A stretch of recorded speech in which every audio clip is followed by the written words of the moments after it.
right, folks, we are back. I'm so glad to be back. Well, even though I haven't posted in 2 days, I haven't been slacking. Actually, yesterday on my birthday, I did two different interviews. And the day before that, I was actually interviewed on another YouTube channel called Video Insiders. They just interview different YouTubers and talk about their niche and how they, tips about YouTube and all that, how to become a YouTuber. It was really cool because I've never done that before, and I'm very knowledgeable on YouTube since I've been doing this for 11 years. So that was really cool. I will let you guys know when that comes out on their channel. And yesterday I did a show, which I will link that as well when it comes out. I was on Rafi's channel, Rafi Farber. I'm sure you guys know him. He is really good friends with Andy Sheckman. He has the Endgame podcast. So I was on his channel, and then I interviewed the CEO of a multi-billion-dollar company. I just haven't been able to post anything on my channel because I've been doing all this other stuff. So yeah, anyways, let's just talk about this. Now, this is interesting. They're saying why the coming silver squeeze is far worse than Wall Street admits, and 7 unstoppable catalysts driving the long-term bull case for silver. So they literally go by 1, 2, 3, 4, all the way down, 1 to 7. We'll look at all these 7 different points why the unstoppable catalyst is going to be bullish for silver, all these 7 different things. I always like looking at the macro more than the micro day-to-day pricing, but if you do want to look at some micro interesting stuff, silver has gone up for its 4th day in a row as $60 breakout comes into focus. So yeah, silver rises for a 4th day in a row as safe haven buying drives it towards 60. So yeah, we have a lot to talk about. Oh, another fun fact, the sun contains 55% more silver than astronomers previously thought. Isn't that crazy? And this news came out today. So this is fresh off the press. We just found out today, the world just found out today, that the sun contains 55% more silver than astronomers previously thought. Silver is a magical metal. Like in my book, I really tried to hammer that point in that feeling of what silver truly is. And actually, when I was on Rafi's channel, it was probably one of my favorite interviews I've done, or shows, or whatever you want to call it, because he looked at it from more of a moral compass type of thing. And that's how I am as well. He's not looking at it from like numbers or dollars or anything. It was very interesting. It was a really good conversation we had. And he tried to test me on some of questions on some stuff, like tried to see if I really know what I'm talking about. And I liked that about him. It wasn't an easy podcast. Like, I think he saw my channel because he didn't really know about me much. He saw my channel, he researched, he saw like my Fort Knox gold missing video, and he wanted to ask me on that, my thoughts. And then I could tell he was kind of poking like, what do you think about this? And then obviously I know what I'm talking about. I would answer it, and then we would go into this whole conversation. But I liked that it wasn't just a very surface level talk. I like getting deep as well, but I try to make my videos surface level for the everyday person to watch, because a lot of people are newer, or my whole job is to bring as many people in as I can. So I'm assuming that whoever's watching this video, this is their first time hearing about silver. Now, I know a lot of you, that's not the case, but I try to introduce it and break it down for anyone to be able to understand. Silver is up. It's almost breaking $60. So we will find out tomorrow what happens. Please subscribe, because I have a lot of big things going on. I'm going to be expanding podcasts I'm on, bringing new guests on, like the guest that I had on yesterday. I've never had that on. I'm not talking about Rafi or Video Insider. The person I talked to yesterday, it was crazy. And it's an area I never got into or anything, but I learned a lot, and I think you will as well. But yeah, just subscribe, because I'm constantly trying to expand and grow and learn, and you can come on the ride with me, and I do it on a daily basis. 7 unstoppable catalysts driving the long-term bull case for silver. So number 1, persistent structural supply deficits. Silver's been in a structural market deficit for 5 straight years. demand consistently outstripping global mining and recycling output. This has created a cumulative 5-year deficit over 716 million ounces in the red, nearly an entire year's worth of total worldwide mining output, which is around 846 million ounces. And analysts project these shortfalls could easily persist another 7 to 8 years. Yeah, it's only going to get worse.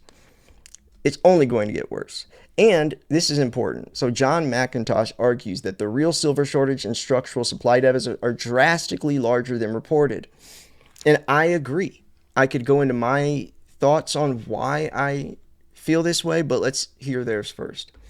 He asserts that the Silver Institute has consistently distorted physical market reality through a, quote, wonderland of compounded errors, retroactively slashing historical demand data by 1.3 billion ounces and severely undercounting industrial, jewelry, and solar consumption. By comparing silver's trajectory to GDP growth, copper demand, and solar panel expansion, McIntosh concludes that true structural demand far outstrips official estimates. Consequently, real physical supply deficits are vastly wider, creating a deficit that mining production cannot possibly close.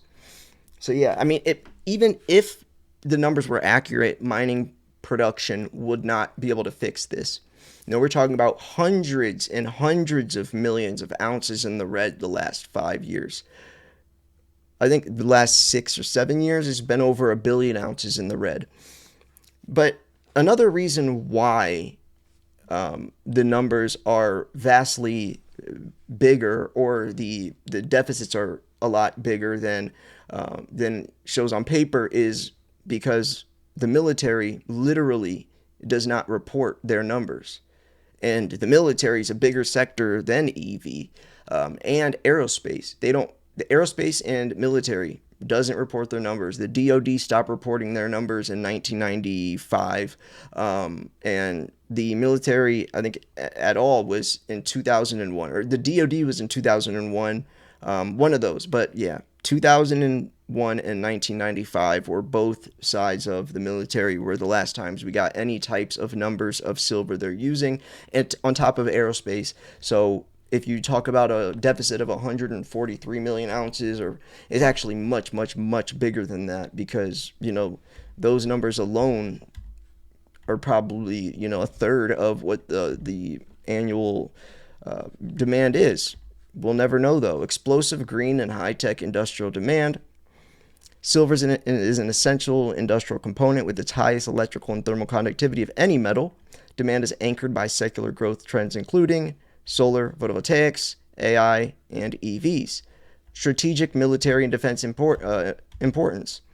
So beyond commercial tech, defense supply chains increasingly rely on silver for high-spec military electronics, communication bombs, missile batteries, guidance systems. Its unmatched conductivity makes it a critical strategic asset that governments must acquire regardless of price fluctuations. And Andy Schekman's thought is silver is actually being suppressed because of the military, right? Because no matter what the price is, they need it. You have to have it to make these missiles and drones and satellites and nuclear reactors and AI data centers and anything you could think of. So if silver's price booms, that's, I mean, just imagine cost of production. Imagine a company like Tesla or SpaceX or any of them. So 5, monetary hedge as a high beta gold alternative. Gold remains the primary hedge against inflation and currency debasement. Silver historically tracks gold while offering higher upside potential. 6, shrinking physical inventories and draining vaults. To cover consecutive years of supply deficits, market participants have been drawing down above-grade stockpiles. Physical tightness in major hubs like London CME vaults, combined with growing physical demand in Asian markets, steadily shifting market power from paper derivative to contracts to physical owners, then shaking out paper market speculation. Short-term silver price drops are often driven by extreme option positioning and paper market leverage rather than broken physical fundamentals. Once speculative option positions unwind and shake out short-term traders, the underlying physical demand reestablishes the long-term upward trend. The takeaway: while paper market volatility and hawkish monetary policy cause sharp short-term drawdowns, silver's long-term case is anchored by simple math: expanding industrial demand paired with finite inelastic physical supply. And there you have it, right? I mean, you can try to look at all of the other things like interest rates and all of that, but that's looking at it through the same lens as gold, right? You're looking at it through the exact same lens as gold from the monetary side of things, but there's a whole other world out there, and these 7 points are talking about that world of silver, not gold, not gold in military and defense, not gold in shrinking physical inventories and draining vaults, right? Not gold with an inelastic mining supply, not gold in a persistent 5 year structural deficit. So, yeah. Anyways, I guess we can wrap this video up here. I want to show this real quick though. So, silver market demand 2019 report versus 2020. An analysis of significant discrepancies in cumulative drops. So 2019 report. Oh, this is when they actually adjusted the numbers because they were really wrong, and then when they fixed them after some I guess outbursts and uh, some people getting mad about it and calling them out, then they revised the numbers and they were a lot different. I think that's what they're talking about here. I could be wrong.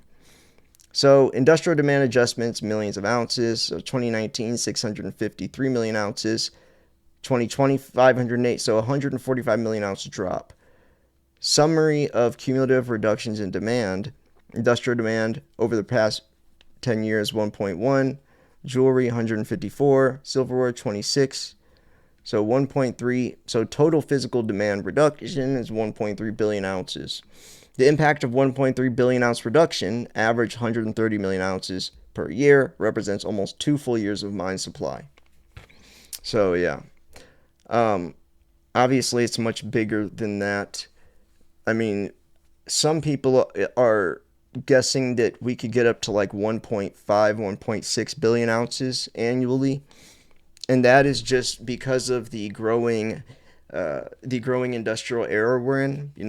This new digital technological era with like AI data centers coming out. Like one AI data center it's like a gigawatt, and that's like 300,000 ounces of silver. A 1 gigawatt AI data center takes over 300,000 ounces of silver.